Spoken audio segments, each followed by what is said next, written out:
Hi guys, my name's Claire from ABC Paralegal, and this is the third video in the series of Litigants in Person.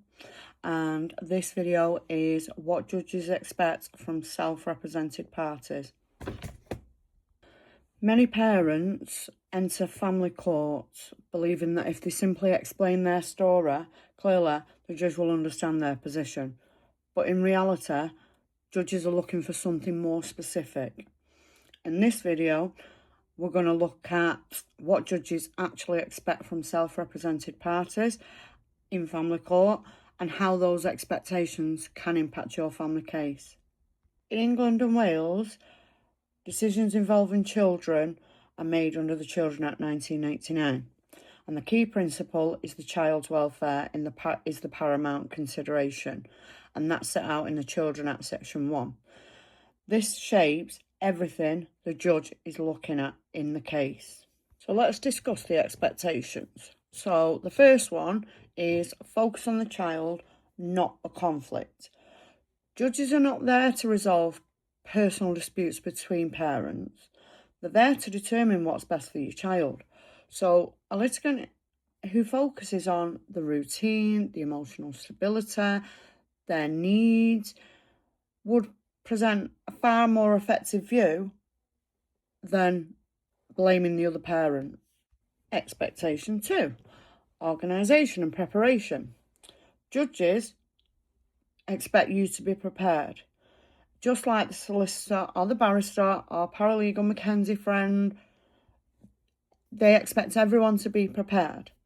This includes knowing your case. No one knows this case better than you. No one knows your child better than you. No one knows your ex-partner better than you. Understanding your evidence, being able to refer to things easily. Disorganisation can make it extremely difficult for the court to follow your argument. Expectation 3, respect for the court, respect for the people in it. Courtroom behaviour is extremely important. Judges expect respect, patience, proper conduct. Interruptions, arguments, or emotional outbursts can affect how your case is perceived. Now, that's not to say you need to act like a robot.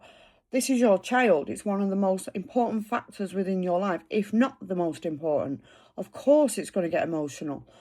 But be aware that how that emotion portrays can impact how your case is looked at. Expectation 4, following procedure. Family Court operates under the Family Procedure Rules 2010. They are readily available. You can Google that. And the public can access them. Judges expect litigants to comply with directions, meet deadlines, understand the purpose of each hearing. Now, that's not to say that if the deadlines aren't being met by the other party, you can't raise that. Again, the Family Procedure Rules highlight that for you.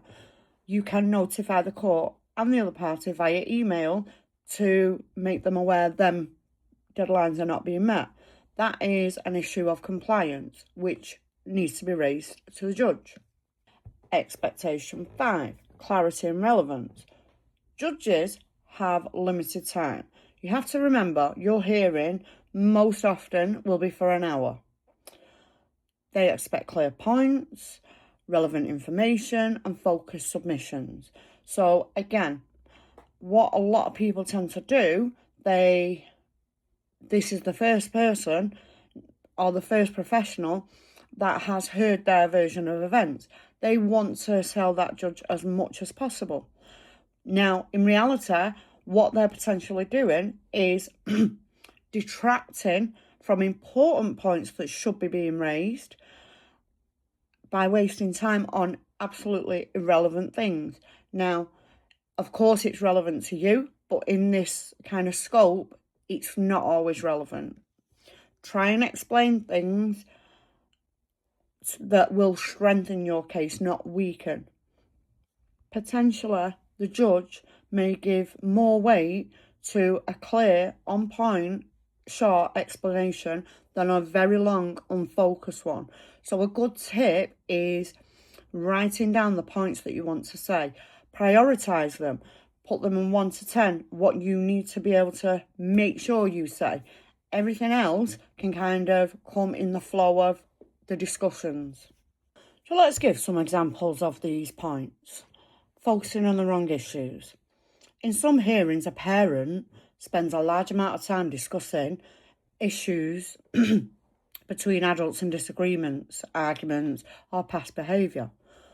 The judge may listen briefly, but will often redirect the discussion with a question like, how does this impact the child?